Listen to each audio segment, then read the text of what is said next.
Hey guys, I'm Sarah and welcome back to my channel. I am now starting this video for the 5th time. It's stupid. I'm getting really annoyed with it, so I'm just gonna jump right in. And today I'm doing a recent reads video. Yeah, I just read up to like 8 to 9 different books at a time, or series, or what have you.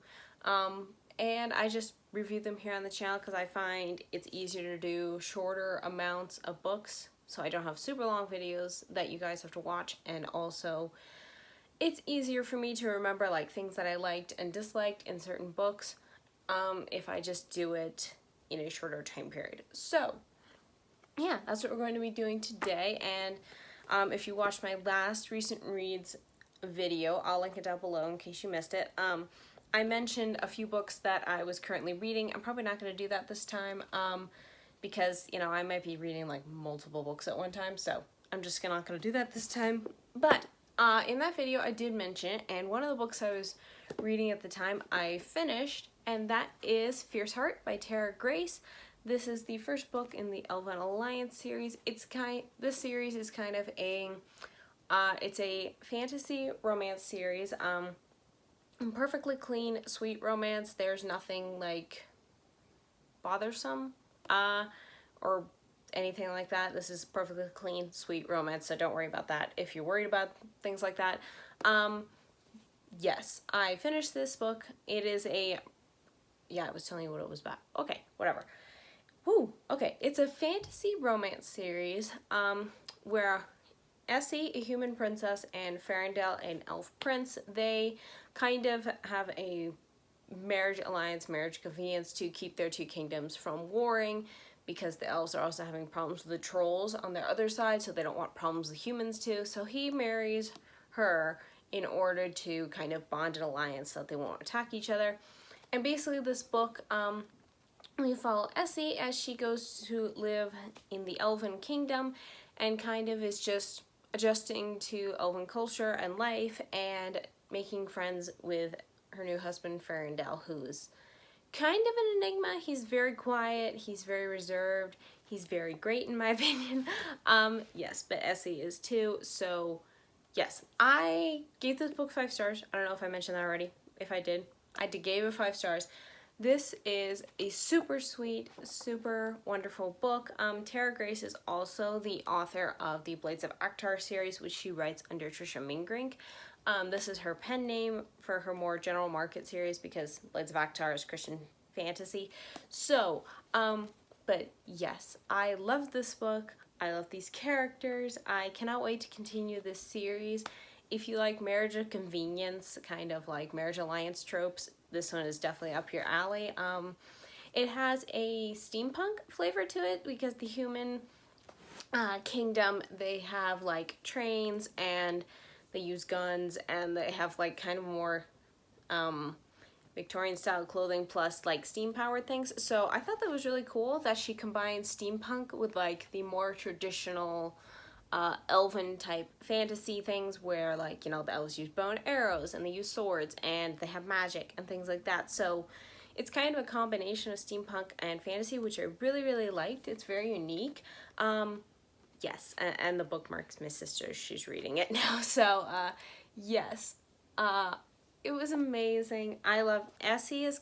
She's a strong character. She's a strong female character. I say that, but she's also very sweet and caring, and I really like that she kind of talks too much. She just kind of blurts out the first thing she says, and I really kind of like it that our heroine's more of a adorably sweet type rather than just, I'm just gonna kick your butt all the time. I don't know, I just found her very refreshing, and I really, really liked her. Farandel is also very sweet as well, but I won't say too much about him since you kind of learn with Essie throughout the book more about him. But oh my goodness, I love this. And these characters are amazing, and these storyline, I'm not too sold on Farandel's family yet. They seem kind of stuffy, but they might get better over time. So this is book 1. There's 7 books in the series, if I'm correct. The 6th book comes out June, sometime this month, I believe. But yes, June 22nd? That might be when it comes out. I don't really remember though. But yes, and love this book. Highly recommend it. I tentatively will hopefully continue the series soon. I have books 2 and 3 on Kindle, but I do know, I know book 2 ends on a cliffhanger, which is why I managed to get book 3 too, but I don't know if that one ends on a cliffhanger too. So I'm kind of like, do I start reading it and then realize, oh no, I don't have book 4? Or do I not do that? I don't know. It's a conundrum. It's kind of just something that I don't really know. I want to continue it, but also I'm like scared too. So, but really love this book. Really, really highly recommend it, and so fun. I almost want to read it again. It was so good. But yeah, also if you're not that much into fantasy, I think you would still like this, but you like romance, I think you would still like this because the fantasy elements are very light. Yeah, there's elves and there's trolls and stuff like that, but it's not a heavy like epic fantasy. So yeah, it might be a good introduction to if you're trying to get into fantasy but you like more of the romance side. So yeah, there's that. The next book I read, I now have to wake up the iPad in order to show you. I read a manga series. Come on, work. And well, it's okay, here it is. It's Star Wars Rebels Volume 1, and if I can do this right, and that's the cover of Volume 2. And this is it's based off of, if you're into the Star Wars fandom, or if you've even heard remotely the myriads of things that they have in it. Star Wars is almost as bad as Marvel now. But Rebels is an animated TV series that follows this group of rebels, obviously. It's set after, kind of between the original trilogy and the prequel trilogy, so dealing with the Empire and stuff. But this is a manga series that kind of follows that. They kind of adapted, that's the word I'm looking for. They adapted a few of the episodes of the season 1 of the TV series into a manga series. And I gave, so far there's only 2 volumes. I think there's going to be a 3rd one. I don't know how far they're going to continue the series. I gave both of them 3 stars. I really like the Rebels crew. Honestly, Rebels is probably my favorite Star Wars TV series, at least animated TV series. I haven't seen things like The Mandalorian stuff. Don't have a way to see it, so yeah, that's nil. Which is a bummer because I'd like to try it. But anyways, we're not talking about that right now. But yes, I really like Rebels, so I like seeing written material about them because there's not a whole lot of it. So I picked up these 2 to read from my library. And I did like them.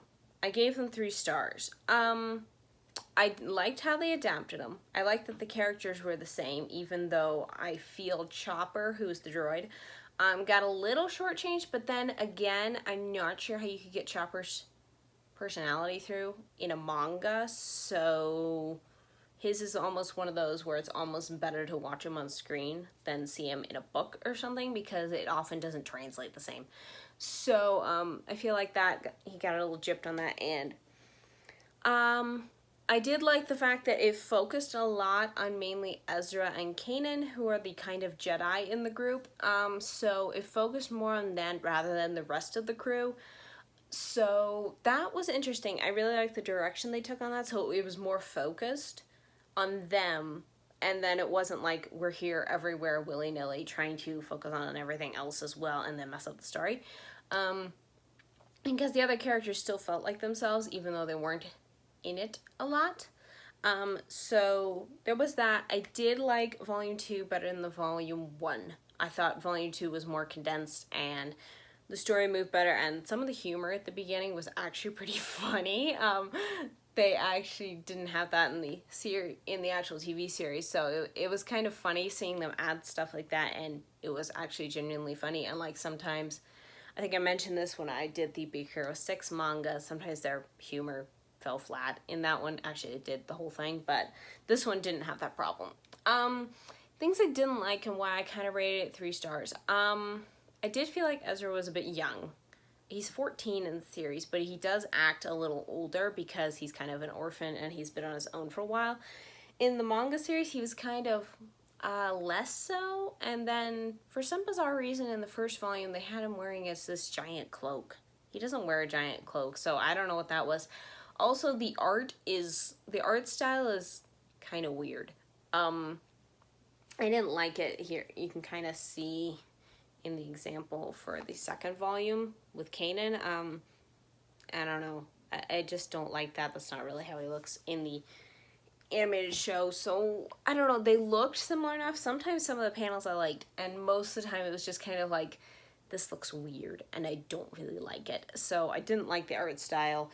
The story for an adaptation of the episodes was pretty good, pretty decent. Pretty sure there was something else, but I can't remember what it was. I should have looked at my reviews beforehand, but I didn't. Yeah, I can't think of anything else. It was fairly good. If my library gets the third volume, I'll probably still check it out and see what they do with it. But yeah, other than that, I don't know. It was just fine. That's why I just gave them both 3 stars. So, yes. Pretty sure that's all I want to say because... Oh, yeah, the action scenes. The action scenes, like, when they're using their lightsabers and stuff, it was very hard to follow. And, like, I couldn't even tell what was going on half the time. So, yeah, the art style didn't work for me. I really didn't like it much. So, I don't know. Like I said, if my library picks up the 3rd volume, I'll probably still read it. But, nah. Not really counting on it at this point. And I think my horse is running. Okay. Yeah. Okay, so speaking of still kind of okay stories, most of the ones I've read recently hit the 3-star mark. And this is another series that did, except for 1 volume. That's another manga series, and that is Kilala Princess. Yeah. These covers are... Please don't mind the sticker that my library put there, because why not?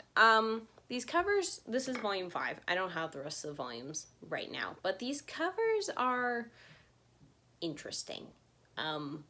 That's the nicest way I can put it.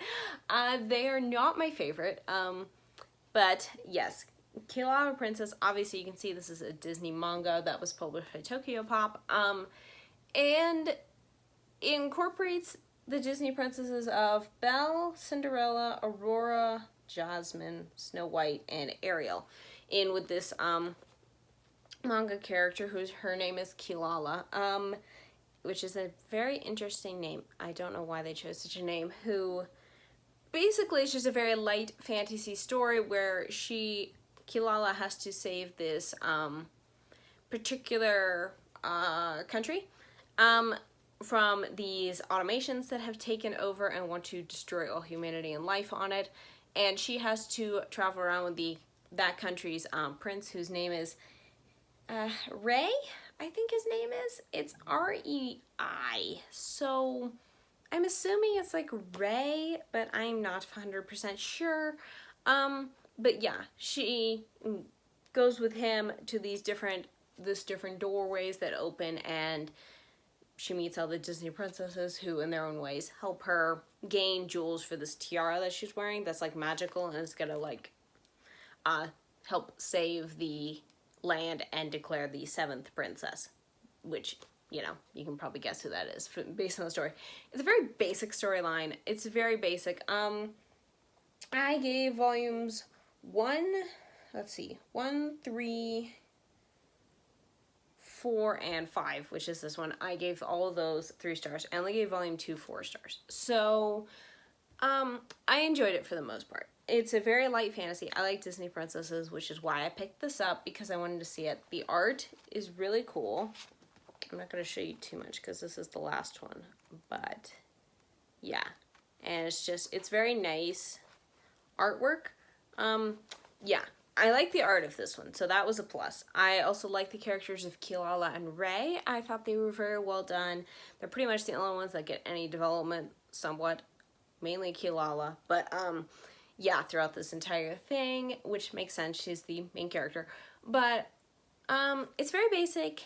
It's very light. I think this would work if you want to introduce manga to kids. I think this would work very well. There is some violence and stuff, but it's nothing like over a PG rating of a movie, I would say.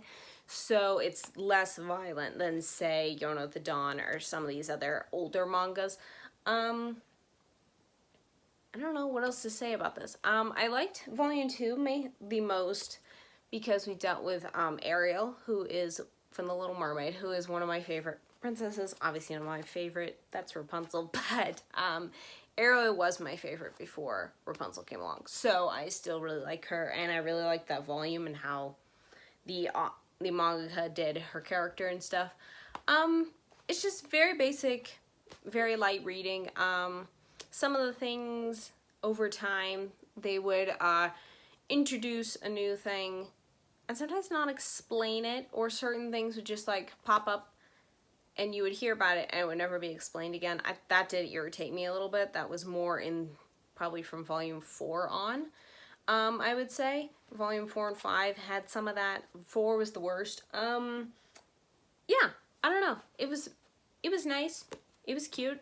I enjoyed it. I don't know if I'd ever read it again. I know they're doing some more. They're publishing more of these. Not this particular series, but they're continuing like Kilala's Adventures with Disney Princesses. They've already published one with Mulan. I think Moana's going to be the next one they're doing. So I'm kind of hoping so I will probably read those when they come out. But I really hope they do a Tangled Rapunzel one, because I'd really like to see that. But yeah, it was cute. It was good. If you like Disney princesses and light fantasy, I would highly recommend checking out. Or if you're new to manga or want to introduce manga to kids, or especially if they like Disney princesses, I think this series would work really well for that. So, yeah, so most of these didn't work. Okay, so the last 2 books I'm going to mention, I did rate higher. None of these are 3 stars. So the other book I mentioned in my last recent reads wrap-up that I was currently reading was Fawkes by Nadine. I finished this one. This is my reread for May, and I loved it still. This is the second time I've read this book. I read this back in, I think it was 2019. It was when Romanov was published, because I got both Fawkes and Romanov in the library at the same time. And yeah, and I love the cover on this. I just really love this cover. I always have. And yes, I totally enjoyed this. It is a historical fantasy. We follow Thomas Fawkes, who is the son of Guy Fawkes, one of the conspirators in the gunpowder plot, if you know anything about English history. You know, embarrassingly, I knew, at least if I knew anything about the gunpowder plot, I conveniently erased it from my memory after school. So when I first read this book, I was like, what is this event? I know nothing about it. So, yeah. Apparently I just forgot everything after school, which, you know, is not unusual. Anyways, beyond that, this is historical fantasy. We're following Thomas. He goes to London. He's infected with a stone plague, which is basically this plague. Obviously, that when it touches people, it can turn them to stone. So he is slowly turning to stone, and supposedly the only way to stop the stone plague and save his life is to join his father in the gunpowder plot to kill King James and of England. And yeah, there's also color magic involving masks that you can control. The keepers are people who control only one color of magic, while the igniters are the opposite end, and they believe in listening to white light, which is basically a representation of God in this series, in this book. And they can control all kinds of colors, not just one. And yes, and basically Thomas's father, Guy Fawkes, he's a keeper, and basically he and the other plotters want to get rid of King James, who's an igniter, and put a keeper on the throne, which will supposedly stop the stone plague. And Thomas agrees to help, and then lots of things ensue. And yes, it's a very epic plot. I do remember when I first read this, kind of details about the gunpowder plot itself and the magic system, the color magic system with the masks and stuff. I think I didn't catch everything the first time, because it made a lot more sense, both of those things, the second time around. But I found the same with the spell magic and Romanov too. So yes, I found those 2 things were much improved in my mind when I read it the second time. Thomas is by far a very controversial character, apparently. Most people don't seem to like him. It seems to be like a you either love him or you hate him type of character. I'm in the camp of I actually do love him. Do I agree with everything he does? No. Do I agree with everything most characters do in books? No. but I appreciate how human he is, how real and raw he is, and just, yeah, you can be a total idiot and mess everything up, and you're still worthy of being loved and saved and loved as a human. And it's just, yes, I found a lot of redemption in that. Emma is another character in here who she's basically Thomas's love interest, and she's amazing. She is the perfect type of strong female character. I think it is. She's knows her strength, but she also isn't too proud to accept help, especially even just a man's help, and to help out and even to be in the background if need be. And it's just, she is such a strong presence, but she's not obnoxious about it. And I really like that, because most strong female characters, in my opinion, can be just plain obnoxious or just arrogant and you just want to hit them. She is not any of that, and she is like the one character in this book that most people, generally from what I've looked at in reviews, tend to like. When Thomas is disliked, Emma is always liked. So, yes, I love both of them. I love all the side characters. Nadine Brandis just writes books incredibly well. She just writes them so well, and I had a major book hangover when I finished this one, which is why it took me forever to read the next book that I'm going to talk about. Plus some of the other ones I was finishing, the Kilala Princess series as well. Took me forever to finish both of those because I was having such a down time after reading this book. And yes, this is a beautiful, great book. I love her allegory and her kind of allegory. It's not an allegory, it's just her theme, the allegorical elements, whatever you want to call it, of faith and just listening to God's voice. And it's amazing. I love this book. I highly recommend it. I highly recommend all of her books, actually. I haven't read the Out of Time series in a while. And since I've reread Fawkes and Romanov, maybe I'll try to reread that one this year. I don't know. We'll see what happens. But yes, 5 out of 5 stars again. Totally recommend this one. Yeah, so the last book I have to talk about is hold on, let me just get rid of this on this iPad thing here. So this is the one that took me forever to read. This still isn't working. Sorry about that. This took me forever to read because I read it. I kind of started it while I was still reading Fawkes. Then my aunt visited for a week, so it took me longer to read this. And that is, I started Shadow and Bone by Leigh Bardugo. This is a very famous dark fantasy series that probably you've heard about because it was recently made into a Netflix series, at least the first season. And yes, this is a dark fantasy series, and I decided to pick it up. It's the first in a trilogy. I think the trilogy is called Shadow and Bone Trilogy. Okay. It's part of the Grishaverse, and it's just, yeah, it's a dark fantasy series. I'm probably not going to hold up this book the whole time because my library's copy is like destroyed. I'm gonna have to tell them about that. But yes, yes, I gave this book 4 stars. I honestly didn't expect to like it that much. I've always been interested in other series, Six of Crows. I was actually gonna try that one first. I actually have it over there on my library stack.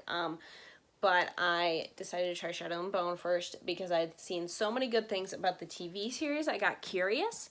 So then I picked it up. See if I put it there, if that'll work. That probably won't, but we'll try it. Okay. But, yes.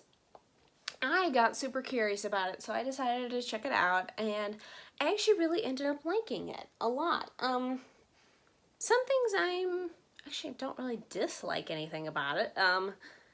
Yeah, I kind of, because I looked up, saw spoilers, like on reviews on YouTube and stuff of the TV series, I kind of knew the basic plot line, but basically the basic plot line is we follow Alina, who, she's basically discovered to have this rare power that she can, bring forth light.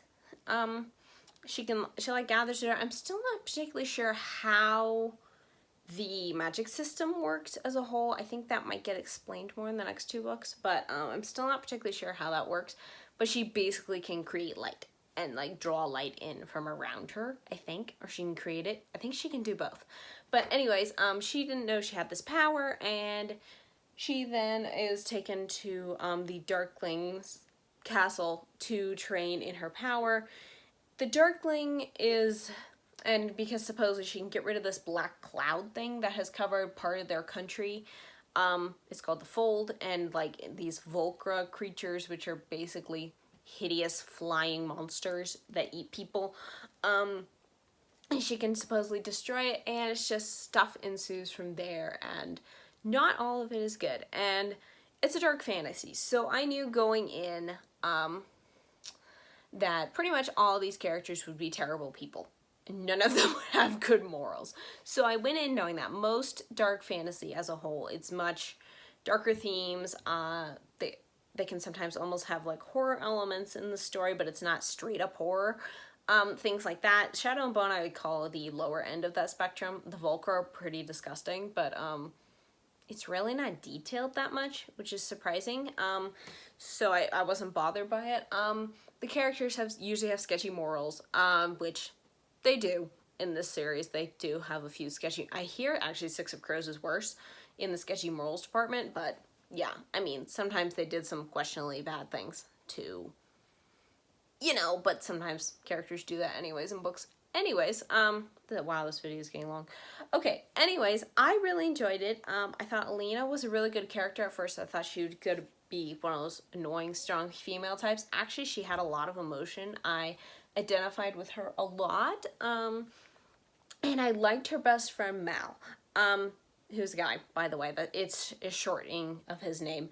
And I don't know, a lot of people don't seem to like Mal that I've noticed in reviews, but it's kind of like, why? I mean, okay, when I first started the book, I honestly wasn't sure the first 2 chapters. Like, am I gonna like this guy? I wasn't sure. But by the end, yeah, totally sold. I really do like him. Does he have issues? Yes. Do all these characters have issues? Yes. Is he better than the Darkling? Most definitely. The Darkling is a horrible, terrifying, emotional creep.